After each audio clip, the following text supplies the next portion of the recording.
Hey, this is Aaron. And this is Kristen. And this is the Drive Mode Show. Hey, everybody. Nice to see you. And nice to see you, Aaron. Nice to see you. What should we cover today?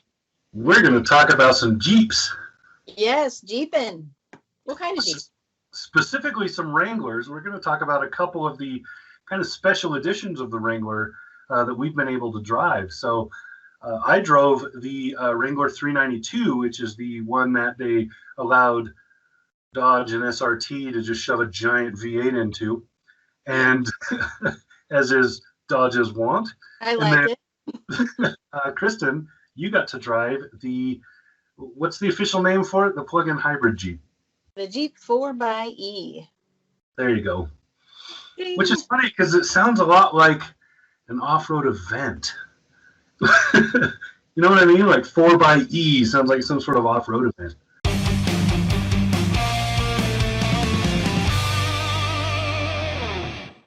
It does, and I did get to take it off-road, and it was so fun. Super challenging course with the Jeep Jamboree guys leading us. And you know, luckily I trust those guys because they had us going up some really steep rock climbs, but even more worrisome was coming on the way down. Mm-hmm. Feel like you're just going to slide all the way down into somebody, but they got you. I mean, they cover you, and the Jeep's very capable. So I'm interested in a few things about the plug-in Jeep, the 4xe. One, it weighs more than the standard gas model, right? I don't know the answer to that. Okay. I'm pretty sure that I read somewhere that it adds 100 or 200 pounds, whatever it is, because of the battery pack. And so that to me would be interesting because that's your weight should already be lower to the ground relatively because of the battery should be underneath. And so they should be lower down than where the engine, gas tank, etc. would be. But also wondering how that extra weight pans out and what they had to do to the suspension, because I know in the 392 I had the Rubicon model of that, and they had to make fairly significant changes to the suspension and the framing, and they had to down tune the engine. So in the 392 it's putting out 470 horsepower, whereas in the Durango with that same engine, it's 475 and so on. So most of them are somewhere in the 475 to 500 with that 6.4. And they had to do that to accommodate the maximum amount of torque that the axles could handle in the Jeep. And so I wonder with the electric Jeep, if that's the same issue, if they had to do some engineering like that. And it's just, one of those questions where you're like, because I want to take it apart. I've got some pictures of the engineering underneath. I mean, the battery goes underneath the rear seat, which reduces some of the cargo space, but not by a ton. It's got a 2-liter 4-cylinder engine plus the 2 electric motors that run it, and it still feels like a Jeep, and it's got that torquey embrace. When you're going uphill and downhill, it really can handle it. And it's got Dana axles. I mean, it's got Jeep everything, but with that little extra hybrid. It's still a Wrangler Rubicon. Just looking at it, you can tell. And the numbers, the breakover especially, but also the approach and departure, no different than the standard gasoline version. So yep, almost exact. I've got the numbers right here. Breakover on the 4xe is 22.5, and the gas powered is 22.6.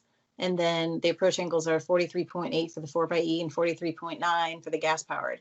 They do recommend 91 octane, so I thought that was interesting for the hybrid version. Yeah, that's because the little 2 liters of turbo. Yep. They've been using that engine in a couple of things now, so it's a good little engine. Yeah, they share the engine components with the Ram e-torque hybrid. Mm-hmm.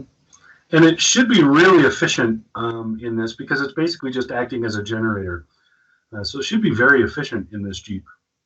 Yeah, what was really cool, when we took it to the off-road course, they had us run it in electric only, so you could really feel the power and at the same time experience the silence. So if you imagine like being out in a really cool natural area like Moab and doing it quietly, it's a whole different experience.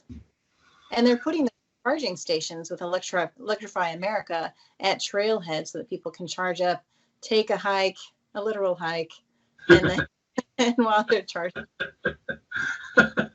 Plug the Jeep in, take a hike. Yeah. Those charging stations are pretty cool. It's a smart idea. They have limits, but you're always going to have that. Because there's just no way to run really high end power to those kind of remote spaces. But it's a very cool idea to be able to just pull up and plug in and hike out onto the trail and eat some lunch and hang out and whatever, and then go and bounce around in the wilderness for a while. So yeah. I was impressed. I was impressed with its off-road prowess, and I don't think it loses anything being a hybrid as a Jeep. I think people, were probably a little nervous about that. Now let's contrast that with the 392, which is the exact opposite. It's a muscle car with the Jeep Wrangler body on it. So in the Rubicon, it still has the Dana axles. It still has it still has all the same numbers as far as approach and departure and breakover. All of those things stay the same. They did have to retune the suspension just because the engine is bigger and heavier. And I did notice off-roading that it is more front heavy than the V6 powered, just because of that extra weight. Fuel economy is horrible. But if you're buying it, do you care? It's one of those things where is that really that important? Because in my experience, people that are buying a Rubicon model, no matter what they're powering it with, fuel economy is not terribly important to them. It's about capability, not fuel economy. So the only thing I noticed off-road is that it is punchier. So if you push the gas pedal, things happen immediately. and so you have to adjust for that. You have to learn how to be a little, normally in a V6 powered, so the standard Pentastar powered Jeep, when you're rock climbing or whatever, you can push the pedal and let go and push the pedal and let go, and you can do your thing and crawl around. You can keep a steady foot in one spot and you can do other things. With this one, your choices are punch it and go flying, or take it easy and just feather that pedal and crawl along. Feathering is the right answer. Feather that pedal. I did a 0 to 60 in the dirt. Unfortunately, my camera, when I was filming it, went in the wind, and so I got a lot of footage of the dirt. Nice. But on the dirt, so that you have to remember that the 392 is full-time four-wheel drive. So because of the way that the transmission has to work, it's the transmission that's same transmission they're using in the Durango and others. They modified it for the Jeep, but it is basically the same. So my 0 to 60 in the dirt was just over 5 seconds, about 5.2-ish. It's hard to do timing down to the tenth out in the wilderness, but it was just about 5 seconds, and that is amazing. It is. Vehicles like the Dodge Challenger aren't a whole lot better than that when you get the Hellcat. When you get into the Nissan GTR, that's only about 2 seconds faster. Thinking about these dedicated fast machines, and then this is an off-road machine that also has a lot of muscle. So it was really cool. 470 horsepower is the output. You have to run RPM fairly high for that. It's the big 6.4 V8. So that engine is in Ram trucks. It's in all of Dodge's muscle cars. It's in the what else is it in? It's in the Charger. Yeah, so Dodge, but I don't think it's in any of the Chrysler products anymore. The 300, I think, is now V6 only. So it's in a whole lot of vehicles, and it was really well applied to this one. I really liked it. The question is, do I $90,000 like it? So, Question, because like the 4xe, the one as tested, I had the Rubicon, and it was closer to 52,000. 90,000 is a lot for a It is a Jeep. lot of money to spend on a Jeep, but again, this is a very specialty Jeep. Yeah. So the people buying the 392 are kind of hovering in that I want a muscle car, but I want to go off road, but I don't want to lift my muscle car, and I don't, so I see them as sort of an extension of a Ram TRX buyer. So it's the similar buyer to maybe a Durango SRT or Ram TRX or one of those, but they would really rather have the capabilities of a Wrangler Rubicon as their thing. It sounds beautiful. And to see the double takes when you pull into a parking lot or you pull through something and to have it going blah, blah, blah, blah, people go, because you don't see that every day. They're like, who scat packed my Jeep? The hood is also very aggressive, and it's a dead giveaway as to what's going on underneath. And air vents are all functional. I've had people tell me when they've seen any kind of Hellcat, the Ram TRX, vehicles like that, the Durango Hellcat especially, when I had that, I had people going, well, why did they do that to the hood? It's not like those are functional. And then you have to open the hood and show them, actually, they are. So, they really are. They're necessary. Yeah. Yeah. So a beautiful ride if you can afford it. That's really what it comes down to. Yeah, and I drove them both. And, I thought for sure that the Jeep 392 would be my preferred Jeep. And to my great surprise, it was the 4xe that I would pick. I think it's smart. It's practical. I mean, it definitely gets better gas mileage, but I like the option to quiet it down when I want to. Mm-hmm. See, and I am greatly looking forward to driving the 4xe for the same reason, but not quite. So one of the reasons I really wanted to drive the 392 is because it's just cool, right? Right. Put a giant engine in anything, it's probably cool.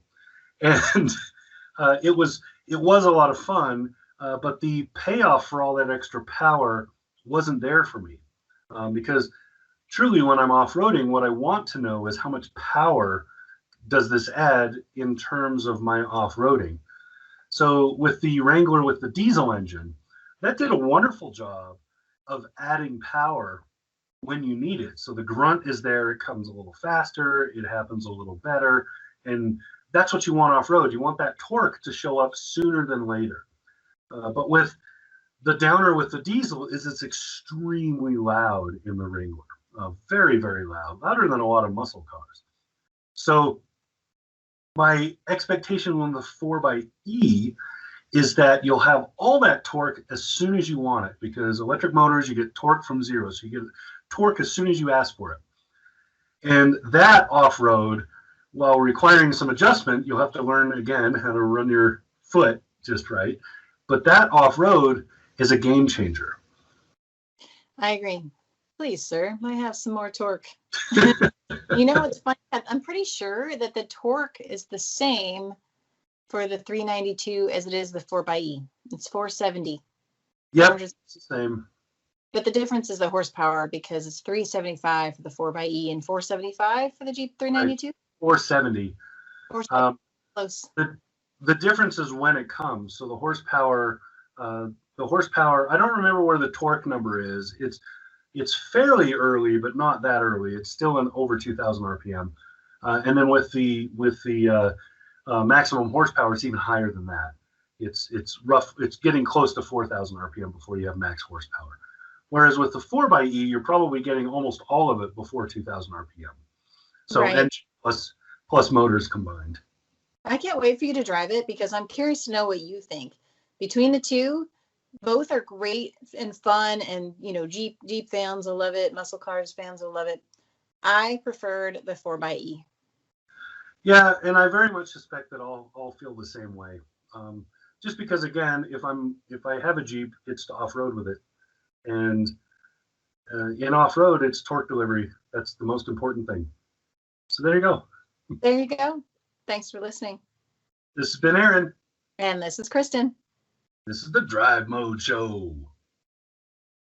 Push the subscribe button and then the bell.